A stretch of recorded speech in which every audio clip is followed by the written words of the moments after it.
आप सभी का इस वीडियो में स्वागत है। पिछले वीडियो में हमने प्रत्यक्ष विधि द्वारा वर्गीकृत आंकड़ों का माध्य ज्ञात करना सीखा था।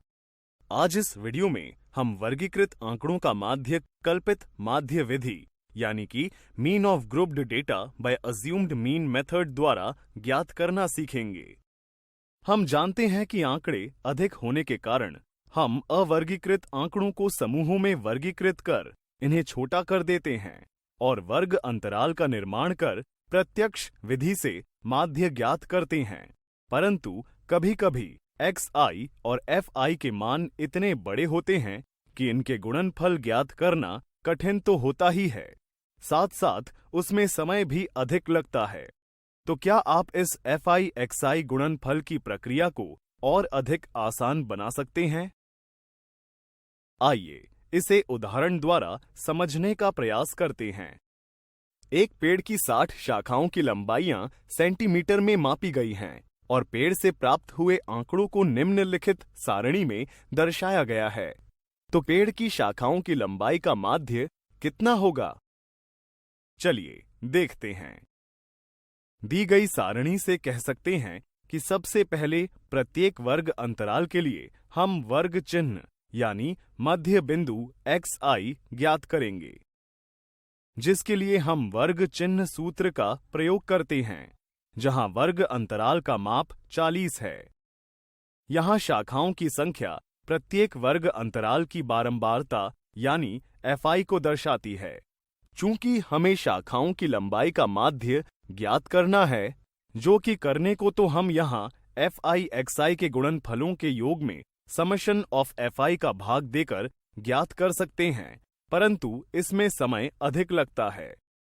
तो इसे सरल बनाने के बारे में आप क्या सोचते हैं? चलिए देखते हैं। यहां हम fi के साथ तो कुछ नहीं कर सकते, परंतु प्रत्येक xi को एक छोटी संख्या में बदल सकते हैं, जिससे हमारे परिकलन यानी कैलकुलेशन आसान हो सकते हैं।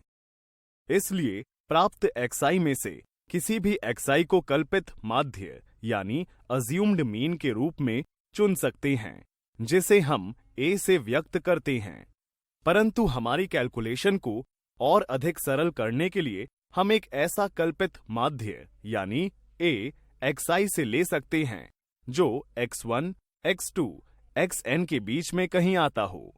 अतः यहां हम सारणी से a बराबर 200 चुन सकते हैं, जहां हम a और प्रत्येक xi के बीच के अंतर di को ज्ञात करते हैं, अर्थात xi से a का विचलन यानी डेविएशन ज्ञात करते हैं, जहां हम प्रत्येक di की गुणा उसकी संगत बारंबारता fi से करते हैं, जिससे गुणनफल fi di प्राप्त होता है, जिसके गुणनफलों के योग को निम्न सारणी में दर्शाते हैं।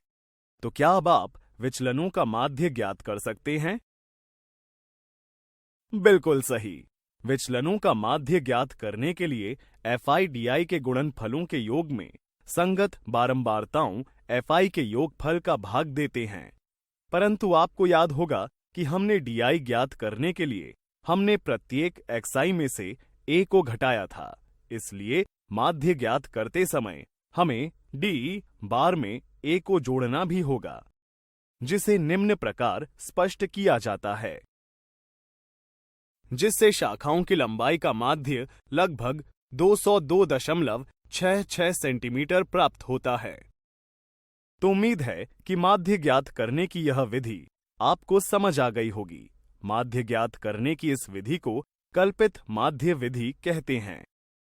इस वीडियो में आज हमने वर्गीकृत आंकड़ों का माध्य कल्पित माध्य विधि द्वारा ज्ञात करना सीखा। अगले वीडियो में हम इस पर आधारित दिलचस्प उदाहरण देखेंगे।